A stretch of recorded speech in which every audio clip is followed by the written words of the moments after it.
Bonjour à tous, bienvenue dans cette vidéo où on va vous présenter Brevo un petit peu dans son intégralité. On a fait des vidéos très précises sur la partie CRM, newsletter et les autres fonctionnalités cachées. Là, l'idée, c'est de vous donner un aperçu en 10 minutes de ce que peut faire Brevo, les avantages, les points forts, les tarifs et vous aider à choisir l'outil ou pas. C'est parti.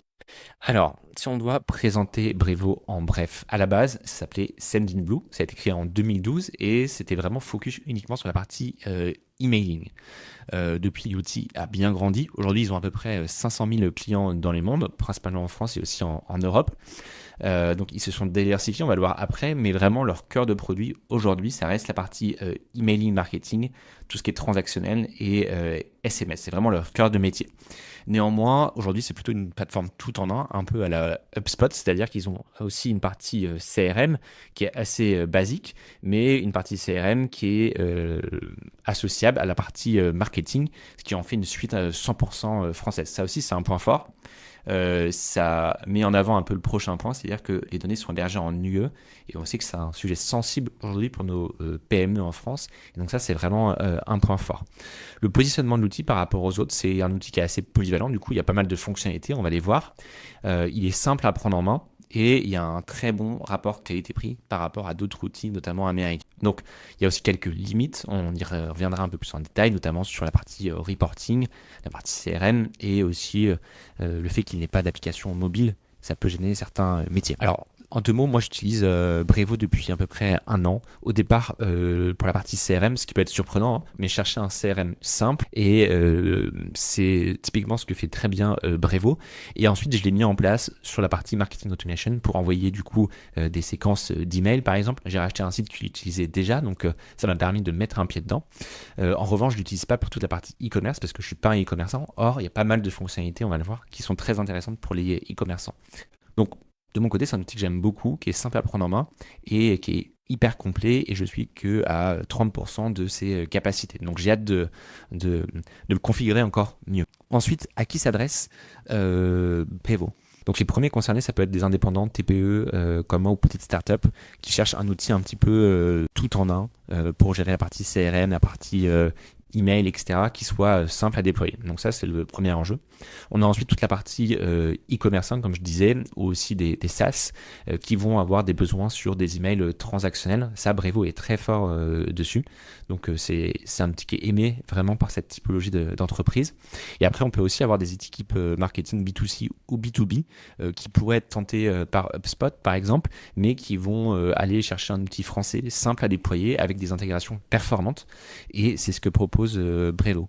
En revanche, ça va être moins adapté à des boîtes qui ont des gros enjeux CRM, sales, qui vont aller du coup plutôt sur du HubSpot ou du Salesforce pour aller très loin dans la customisation, ce que ne permet pas encore Brevo. Donc maintenant, on va parler des fonctionnalités. Donc pour rappel, j'ai fait des vidéos qui vont vraiment rentrer dans le détail de chacune d'entre elles, notamment la partie CRM, la partie marketing, mais aussi des fonctionnalités un petit peu moins connues. Donc là, on va passer rapidement.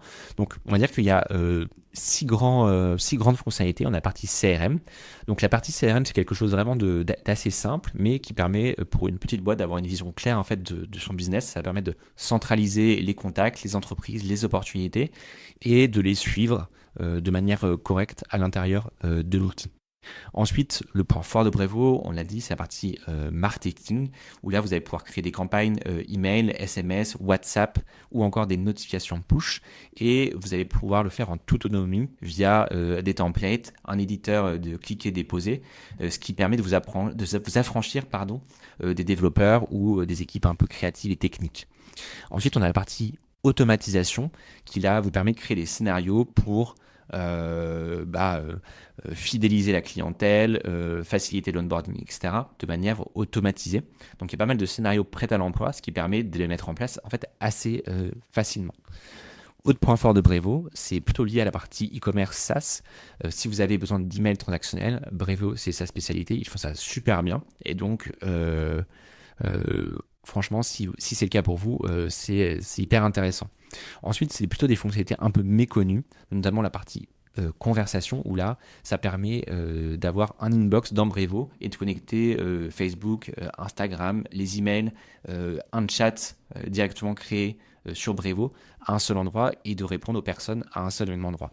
Donc ça, c'est un petit peu nouveau et c'est un peu méconnu. Mais pareil, j'en parle dans une autre vidéo.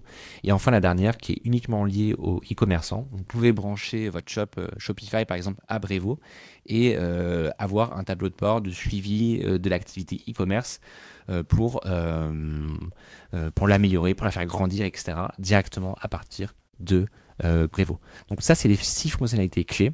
Vous les retrouvez ici quand vous allez sur l'interface Brevo à gauche. Et je vous mets les liens dans la description des différentes vidéos tuto qui rentrent dans le détail de chacune d'entre elles. Ok, alors si on doit résumer un petit peu les points forts et les points faibles de Brevo, donc des points forts, j'en ai noté 5. Pour moi, il est facile à prendre en main. L'interface est vraiment bien faite, épurée, claire. Donc en gros, quand on arrive sur l'interface, on sait à peu près où on doit aller. Néanmoins, ça reste aussi adapté à des marketeurs avancés parce qu'il y a pas mal de fonctionnalités un peu cachées qu'on peut creuser et on peut aller assez loin. Donc ça, c'est le premier point. C'est facile à prendre en main.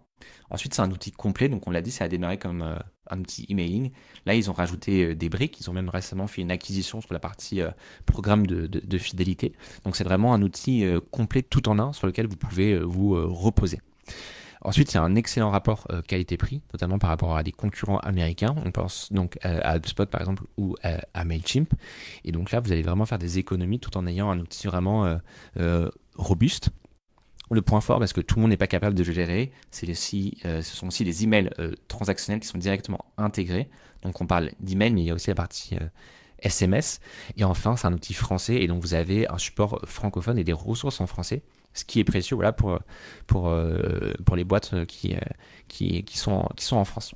Donc voilà pour les points forts, il y en a pas mal. Et ensuite les inconvénients, c'est la partie reporting qui est encore assez limitée aujourd'hui dans Brevo.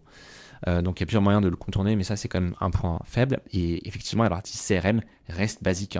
Donc elle fait complètement le travail, mais pour des besoins un peu poussés, c'est pas top. Donc il y a encore des boîtes qui utilisent Brevo sur la partie plutôt marketing et qui ont un CRM à côté, alors même que Brevo a un CRM.